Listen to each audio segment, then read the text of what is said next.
என்னை அறியாமல் நான் தூங்கிய அந்த 1 மணி நேரம்,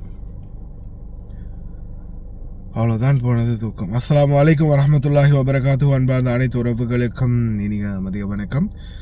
அன்பார்ந்த உறவுகளே, மிக முக்கியமான தகவல்களை விடுத்திருக்கிறாங்க குவைத்துடைய அரசு. அதுலேயும் குறிப்பாக பார்த்தீங்கன்னா, அவசியமின்றி, அதாவது உங்களுக்கு வெளியில் போக வேண்டிய வேலையே இல்லை அப்படின்ற நிலைமையில் நீங்கள் இருந்தும் தேவையில்லாமல் வெளியே போகாதீங்க. அதை முக்கியமாக சொல்லியிருக்கிறாங்க. அதே போல் மிக அவசர தேவை ஒன்று குவைத் கவர்மெண்ட் வந்து அறிவிச்சிருக்கிறாங்க.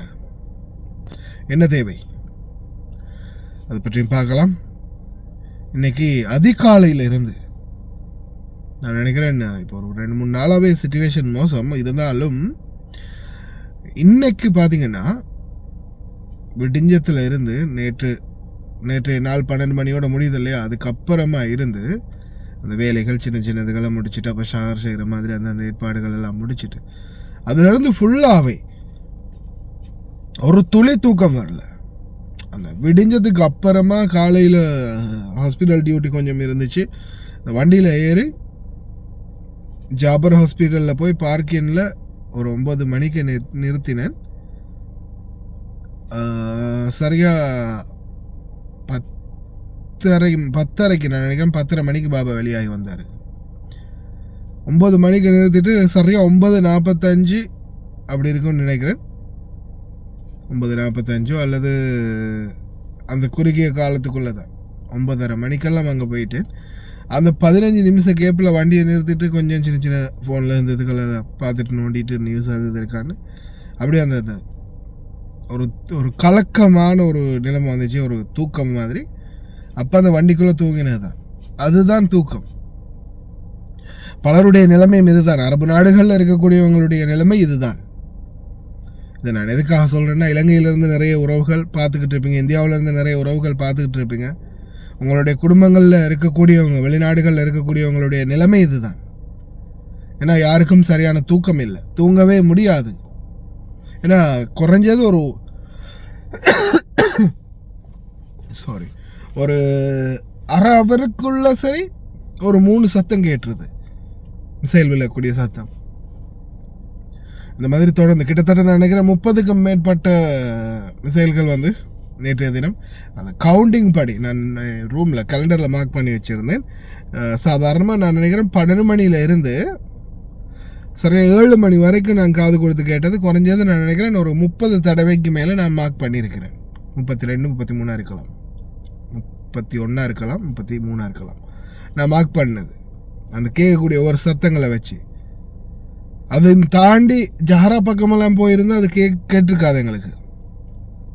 இந்த சபஹான் அகமதி பக்கம் கேட்டது மட்டும், சபஹலா மட்டும் கேட்டிருக்காது, ரொம்ப தூரம்.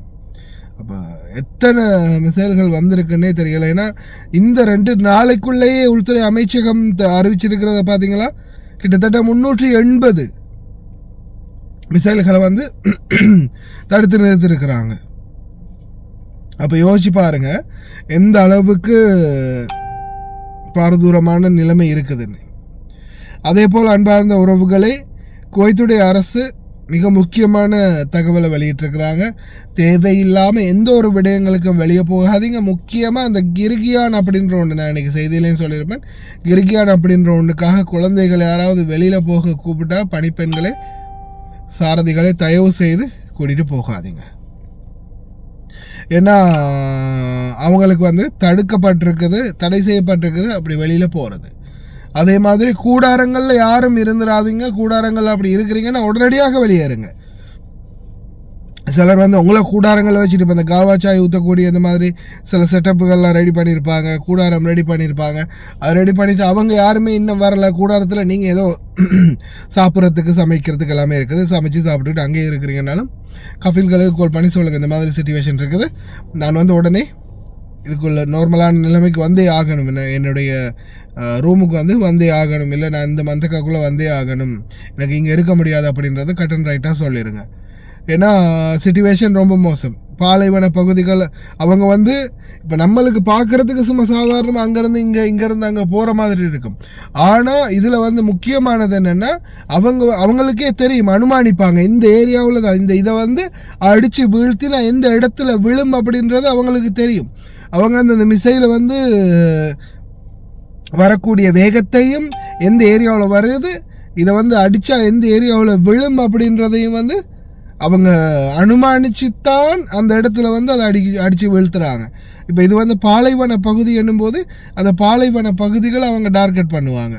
இந்த பாலைவன பகுதிகளில் இதை நிறுத்திடலாம், இந்த அது கொஞ்சம் முன்னுக்கு போக விட்டு அடிக்கலாம் அப்படின்ற மாதிரி. அந்த மாதிரி பார்த்திங்கன்னா டிஸ்மேண்டல் பண்ணுறதுக்குரிய முயற்சிகள் எடுப்பாங்க. அப்படிதான் அது வந்துக்கிட்டு இருக்கும்போது இந்த ஏரியாவில் வருது, இந்த நார்த்தில் ஈஸ்ட்டில் இந்த பாயிண்டில் வருது அப்படின்றது அவங்க இது பண்ணுவாங்க சில நேரங்களில். ஏன்னா இது வந்து நார்மலாக, ஏன்னா இப்போ அந்த நாட்டில் விழுந்த மாதிரி இல்லைல்ல. இப்போ நம்மளுடைய நாட்டுக்கு இங்கே நாம் இந்த அரபு நாடுகளில் இருக்கிறோம். அந்த அரபு நாடுகளில் வந்து மழை பொழியலை இல்லையா, மழை பொழியலை. அந்த நாட்டிலெல்லாம் பெய்கிறது மழை, கனமழை பொழிஞ்சா எப்படி இருக்குமோ அப்படி ஆயிரக்கணக்கா நூற்றுக்கணக்கா.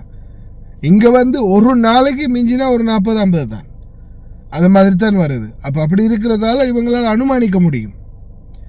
அதே இங்கேயும் அடைமழை பெய்ஞ்சிச்சேன்னா இறைவன் தான் துணை. சொல்கிறது புரியும்னு நினைக்கிறேன். ஏன்னா சில வார்த்தைகளை வந்து அதிகமாக சொல்ல முடியலை, வீடியோ தூக்குறாங்க. ஏன்னா அவங்க நாட்டு கம்பெனி தானே, அவங்களுக்கு சாதகமாக தான் இருப்பாங்க. அதே போல் இன்னொரு முக்கியமான தகவல், பிளட் டொனேஷன். குவைத் அரசாங்கம் அவசியம் யாரெல்லாம் பங்கு கொள்ள முடியுமோ தொடர்ந்தும் பங்கேற்று உங்களுடைய இரத்த தானத்தை எந்த நேரத்திலும் வழங்கலாம் அப்படின்னு தெரிவிச்சிருக்காங்க. அதுக்கான நேரம் பார்த்திங்கன்னா ஒரு நேரம் தந்திருக்காங்க. இந்த நேரத்துலேருந்து இந்த நேரத்துக்குள்ளே யார் வேணுனாலும் பங்கேற்றுக்கலாம் அப்படின்னு தெரிவிச்சிருக்காங்க. Ministry of health in order to support the blood stockpile under the current காலை 9 மணிலிருந்து விடிய காலை 1 மணி AM வரைக்கும். அது காலை 9 மணியில் இருந்து இரவு 12 மணியை தாண்டி அடுத்த நாள் காலை 1 மணி, அதாவது விடிய காலை 1 மணி வரைக்கும் பிளட் டொனேஷன் பண்ண முடியும். தாராளமாக போய் பண்ணிக்கோங்க. முடிஞ்சவங்க ஜப்ரியா பக்கம் இருக்கிறீங்களா, பக்கத்தில் இருக்கிறீங்களா, அந்த ரோட்டில் போகிறீங்களா, அவங்களுக்கு சின்ன வேலை இருக்கா, பிளட் வந்து கொடுக்கக்கூடிய வாய்ப்பு இருக்கா, தாராளமாக போய் கொடுங்க. சரி, பார்க்கலாம் மேலதிகமாக என்ன மாதிரியான சிச்சுவேஷன் வருதுன்னு. ஆனால் இருக்கக்கூடிய உறவுகள் தயவு செய்து கவனமாக இருங்க. இன்னொரு நல்ல வீடியோவில் சந்திப்போம். குழந்தைகளோட வெளியே போனாலும் சரி, இல்லை தனியாக நீங்கள் வெளியில் அங்கே இங்கே போனாலும் சரி, சீக்கிரமாக வீடு திரும்புங்க. தேவையில்லாமல் ரோடுகள் அங்கே இங்கே நிற்காதீங்க.